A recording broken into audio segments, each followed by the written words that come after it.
सहारा enterprises तुमच्या स्वप्नातली गाडी आता कमी किमतीत.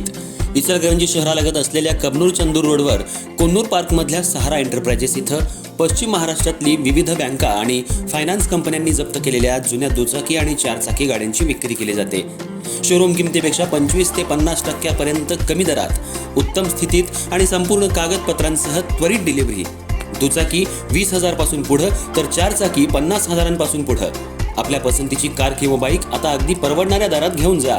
विश्वास, पारदर्शक व्यवहार आणि उत्तम सेवा हेच आमचं वैशिष्ट्य. पत्ता Konnur park, Kabnur Chandur road, Ichalkaranji. Proprietor Rajubhai Ajgar. संपर्क 8055810910 आणि 9860785786. सहारा एंटरप्राइजेस, दर्जा, विश्वास आणि बचत यांचं परिपूर्ण ठिकाण.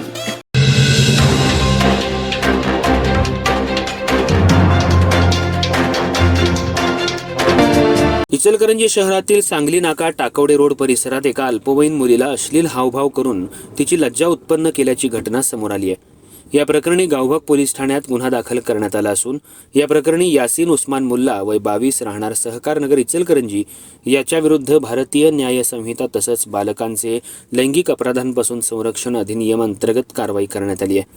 त्याला आज न्यायालयात हजर केलं असता न्यायालयानं न्यायालयीन कोठडी सुनावली आहे. सांगली नाका टाकवडे रोड परिसरात संबंधित आरोपीनं एका अल्पवयीन मुलीला उद्देशून अश्लील हावभाव केले. संशयिताच्या या कृत्यामुळे पीडित मुलगीनं घाबरलेल्या अवस्थेत आपल्या घरच्यांना ही माहिती दिली. त्यानंतर तात्काळ मुलीच्या कुटुंबियांनी गावभाग पोलीस ठाण्यात धाव घेऊन तक्रार नोंद करून घेतली.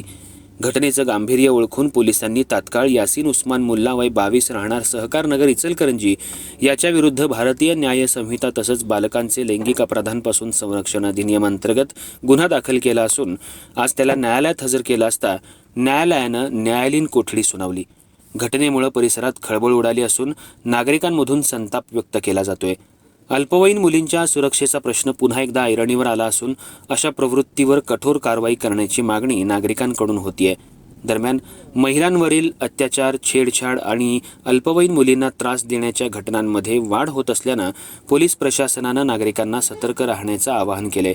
विशेषतः सार्वजनिक ठिकाणी महिलांची सुरक्षितता राखण्यासाठी पोलिसांकडून गस्त वाढवण्यात येत असल्याची माहिती देण्यात आली. या प्रकरणाचा पुढील तपास महिला सहाय्यक पोलीस निरीक्षक पूनम माने करत असून आरोपी विरुद्ध आणखी काही तक्रारी आहेत का याचाही तपास पोलिसांकडून सुरू असल्याची माहिती समोर येत आहे.